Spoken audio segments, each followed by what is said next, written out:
할렐루야.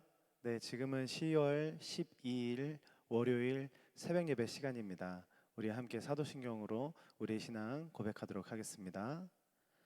전능하사 천지를 만드신 하나님 아버지를 내가 믿사오며 그 외아들 우리 주 예수 그리스도를 믿사오니 이는 성령으로 잉태하사 동정녀 마리아에게 나시고 본디오 빌라도에게 고난을 받으사 십자가에 못 박혀 죽으시고 장사한 지 사흘 만에 죽은 자 가운데서 다시 살아나시며 하늘에 오르사 전능하신 하나님 우편에 앉아 계시다가 저리로서 산자와 죽은 자를 심판하러 오시리라.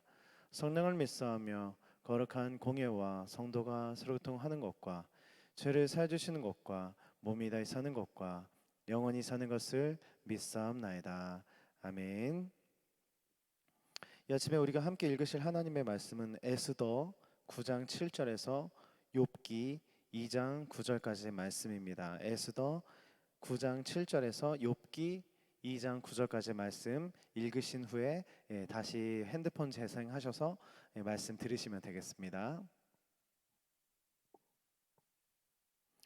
네, 말씀 다 읽으셨을 거라고 생각을 하고 말씀 간단하게 전하도록 할 텐데 오늘은 욥기 1장의 내용을 가지고 잠시 말씀 나누도록 하겠습니다. 말씀드린 것처럼 지금은 새벽 예배 시간입니다. 물론 실시간으로 들으시는 분이 계시고 또 실시간으로 못 들으시는 분도 계실 수도 있겠지만 일단은 그 새벽 예배 특성은 매일 아침마다 새벽마다 예배를 드리고 하루의 시작을 하나님께 예배를 드리면서 시작한다라는 것이 바로 새벽 예배일 것이고, 아니면 성경 통독으로 지금 영상으로 예배를 드리시는 분들 또한 매일마다 하나님의 말씀을 사모하기 때문에 이렇게 영상으로라도 하나님을 예배하고 싶어서 이 영상을 켰을 거라고 생각을 합니다. 여러분에게 있어서 이 예배는 너무나 중요하기 때문에 이렇게 예배를 사모하고 또 예배를 드리는 거겠죠. 그런데 사실 우리가 그리스도인이 되기 전에는 사실 예배에 대한 중요성을 전혀 알지 못하고 살았습니다. 뭐 예배하면 따분한 거 아니야? 뭐 예배를 왜 드려야 돼? 아우 막 말씀은 왜 이렇게 길어? 뭐 등등. 예배에 대해서 사실 사모함이 생기기보다는 그냥 이번 또 일요일 날 가서 예배를 드려야지, 안 그러면 뭐 하나님께 또 뭐 혼날 것 같고 또 뭐 이런 식으로 썬데이 크리스찬으로서 또 이렇게 신앙 초기에는 또 신앙생활을 하기도 하고, 또 어린 아이들 같은 경우는 부모님이 교회를 가라고 하니까 이렇게 억지로 오게 되고, 또 그러다 보면 당연히 난 성인만 돼봐, 청년만 돼봐, 나 그러면 교회 안 나갈 거야, 내 맘대로 할 거야, 이렇게 생각을 하면서 참 예배의 소중함을 알지 못하고 살아갑니다. 그러나 이제 하나님을 정말 경험하고 하나님을 알게 된 사람의 특성이 있다면 딱 하나죠. 바로 예배에 대한 사모함이 생긴다는 것입니다. 예배가 얼마나 좋은지 알게 되고, 예배가 없으면 내가 살 수 없는 사람이라는 사실을 알게 됩니다. 여러분 그렇지 않습니까? 여러분 정말 이렇게 매일마다 영상으로 예배 드리실 정도라면 제가 방금 드린 이 말에 깊이 공감하실 거라고 생각을 하는데요. 여러분, 우리는 왜 이렇게 예배를 사모하는 것일까요? 첫 번째, 하나님을 너무 사랑하기 때문입니다. 하나님을 만나고 싶고 하나님을 더 가까이 하고 싶고, 그리고 두 번째, 하나님의 은혜와 사랑 없으면 살 수 없기 때문입니다. 그래서 내가 예배를 통해서 은혜를 받고 하나님의 사랑을 공급받아야 내가 이 인생을 살 수 있다라고 생각을 하기 때문에, 특별히 이렇게 새벽 예배 드리시는 분들은 내가 이 하루를 하나님께 드립니다. 내 이 하루를 시작하는 데 있어서 하나님께 시작하고 싶습니다. 그런 정말 마음가짐으로 이렇게 예배를 드리고 계시는 것이라고 생각을 합니다. 그렇습니다. 우리 그리스도인에게 있어서 가장 큰 능력이 무엇일까? 또 가장 큰 은혜가 무엇일까? 그것은 언제부터 시작되는 것인가? 바로 예배를 드릴 때부터 능력과 은혜가 시작된다는 것입니다. 여러분, 공적인 예배 너무 중요하고요. 그리고 더 나아가서는 우리 삶에서 개인적으로 예배 드리면서 우리가 예배의 삶을 살아가는 그런 일상의 예배가 사실은 너무나 너무나 중요하다는 것입니다. 예배가 즉 시작이고 예배가 즉 끝입니다. 왜냐하면 하나님께서 인간을 창조하신 이유 자체가 예배를 받으시기 위해서 창조하셨기 때문입니다. 그 하나님께서는 지금도 어떤 사람들을 찾으실까? 네, 요한복음 4장에 나와 있죠. 예배하는 자들을 찾고 계신다라고 말씀하십니다.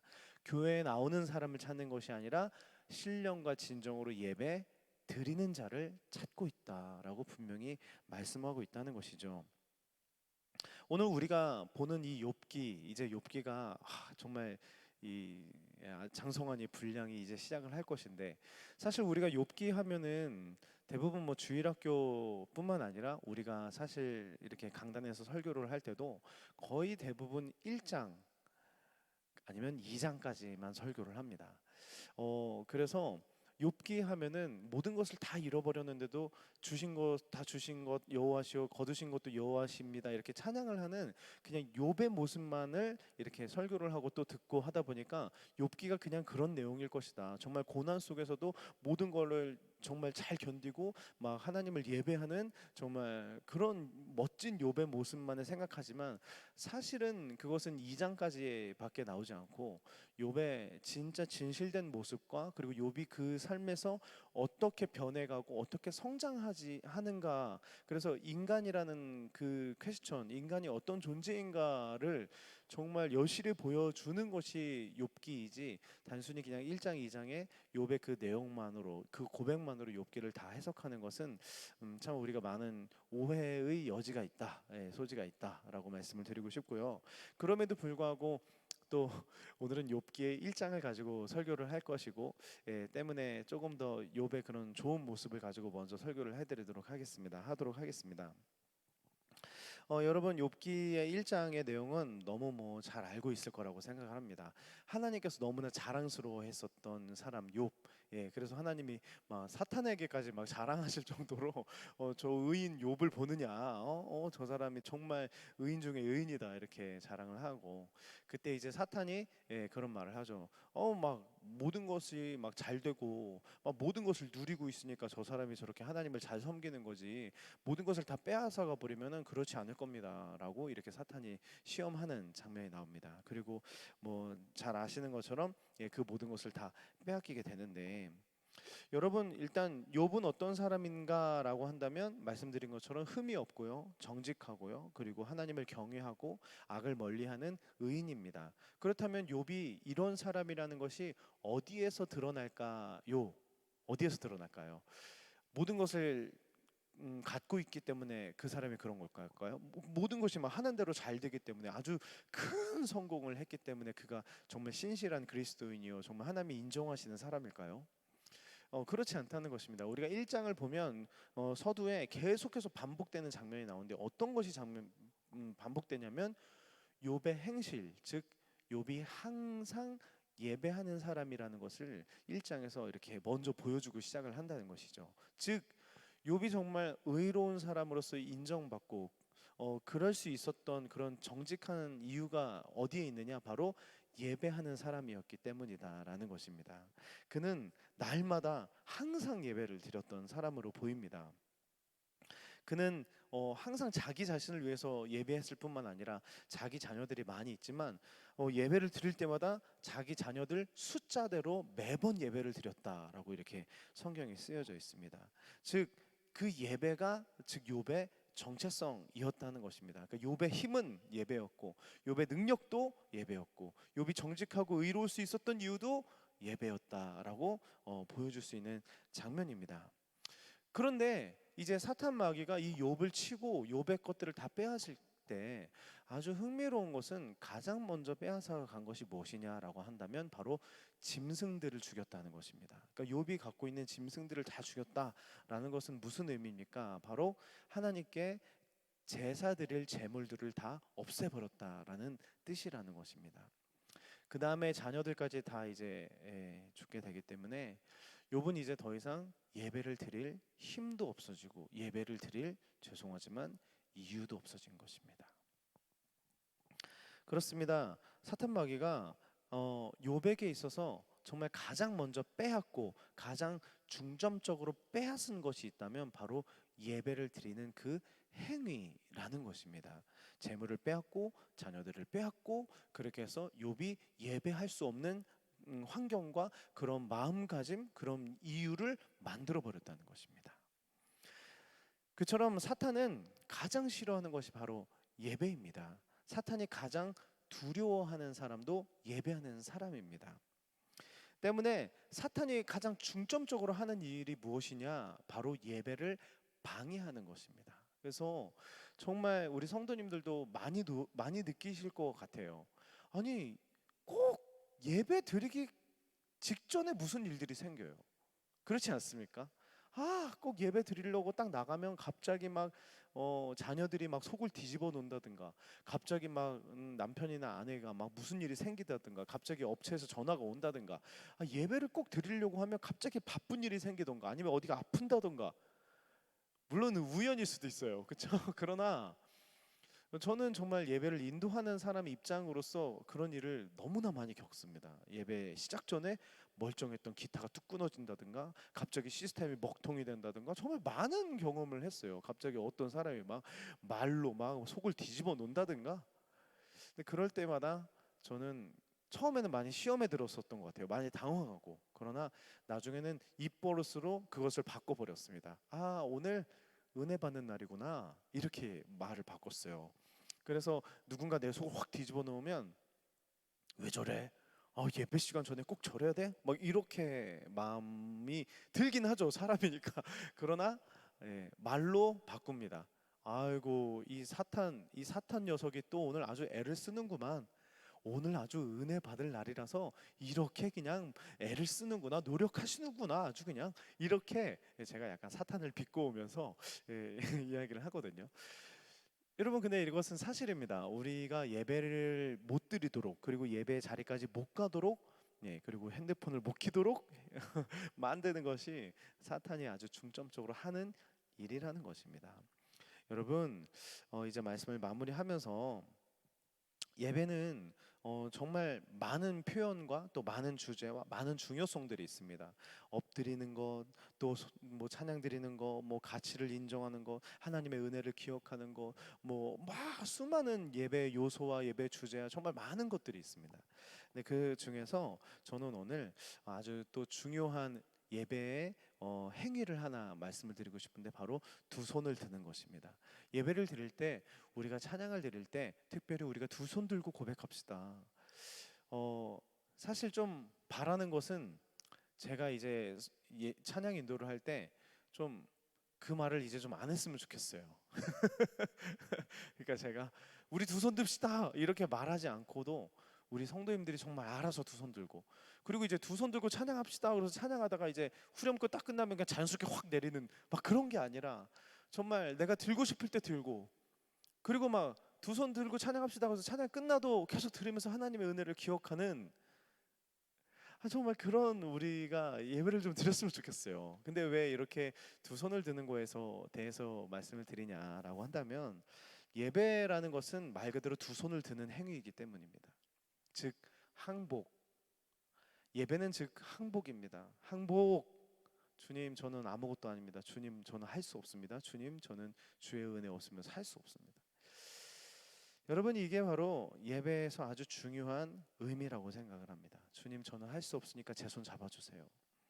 주님, 우리가 성도 여러분, 우리가 예배를 드린다고 하지만, 정말 솔직하게 말하면 예배도 우리 힘으로 드릴 수 없습니다. 어떻게 우리가 이 예배를 우리 힘으로 드립니까? 성령의 도우심과 예수 그리스도의 보혈의 은혜가 아니면 우리는 절대 예배를 드릴 수 없는 사람입니다. 그래서 우리는 항상 예배 드릴 때마다 항복해야 됩니다. 주님, 예배 내가 드릴 수 없습니다. 나를 도와주세요. 나를 이끌어 주세요. 항복합니다. 이렇게 계속 주님의 손으로 나를 잡아달라고 이렇게 예배를 드리시는 우리가 되었으면 좋겠습니다. 아이가 그 아빠랑 손을 잡고 가다가 무서운 게 이렇게 생기거나 돌계단이 나오면, 바로 이렇게 두 손을 듭니다, 아빠한테. 그럼 아빠는 어떡하죠? 그 아이를 이렇게 번쩍 들어서 안아주는 겁니다. 저는 이것이 예배라고 생각을 합니다. 때로는 우리가 인생을 살다 보면 벼랑 끝에, 아니면 정말 위험하고 천만한 그런 상황에 직면하게 됩니다. 그럴 때마다 우리가 뭘 해야 됩니까? 예배해야 됩니다. 즉 두 손 들어야 됩니다. 아이에게 있어서, 이제 뭐 돌 갓 지난 아이에게 있어서 이 조그만 미끄럼틀은 사실 뭐 롤러코스터, 뭐 자이로드롭 저리 가랍니다. 너무 무서운 거예요. 근데 그 아이가 그 미끄럼틀을 타고는 싶은데 탈 수는 없어서 벌벌벌 떨고 있을 때, 바로 그 아이는 손을 듭니다. 그러면은 아빠는 그 아이의 손을 잡아주고 그 아이가 미끄럼틀을 탈 수 있도록 도와주는 것이죠. 여러분, 우리가 삶을 살아갈 때 있어서 그래서 정말 중요한 것은 예배를 잃어버리지 않도록, 그리고 내가 예배를 드리고 싶은 마음이 지금 내가 왜 없지? 내가 왜 이렇게 예배 드릴 수 없는 환경이지? 여러분, 이거를 곰곰이 생각해 보면 그 중심엔 결국 사탄의 계략이 있다는 것을 발견할 수 있을 것입니다. 그래서 우리가 정말 중요한 것은 바로 이것이죠. 삶의 순간순간마다 항복하기, 삶의 순간순간마다 두 손 들어 예배하기, 이거를 오늘 실천했으면 좋겠습니다. 그래서 오늘 하루 시작할 때, 집을 나설 때 두 손을 들고 집을 나서시고, 짜증이 막 나시면 두 손을 드시고, 힘겨운 일이 있으시면 두 손을 드시고, 걱정되는 일이 있으면 두 손을 드시고, 감사하는 일이 있으면 그 감사를 잊지 않고 기억하기 위해서 두 손을 드시고, 그래서 이 하루, 오늘 하루 살아가실 때 어느 곳에 있든지 두 손을 들면서 하나님께 항복하고 주의 은혜로만 살아가는 그런 정말 복된 예배자의 삶, 오늘 일상의 예배 많이 많이 누리시는 우리 성도님들 되시기를 예수님의 이름으로 축복드립니다. 함께 기도드리겠습니다. 사랑하는 주님, 이 요백에 정말 크나큰 시련이 닥치는데, 그 시련이 닥쳤을 때 아주 중점적인 것이 바로 예배였다는 사실이 참 소름이 돋습니다. 하나님, 우리도 쉽게 생각을 못하지만 돌이켜 보면 정말 예배를 실패할 때 우리의 영적인 모든 것이 실패하게 되는 것을 다시 한번 생각해 보게 됩니다. 알지 못했지만 어느 순간 예배를 멀리하고 예배가 싫어지고 예배가 귀찮아지는 그 모든 원흉에 사탄 마귀가 있었다는 사실을 기억하게 하여 주시고, 우리가 다시 한번 예배 회복하기 위하여서 두 손 들고 하루하루 주님 앞에 항복하면서 살 수 있는 우리 모두 될 수 있도록 축복하여 주시옵소서. 예수님의 이름으로 기도드립니다. 아멘.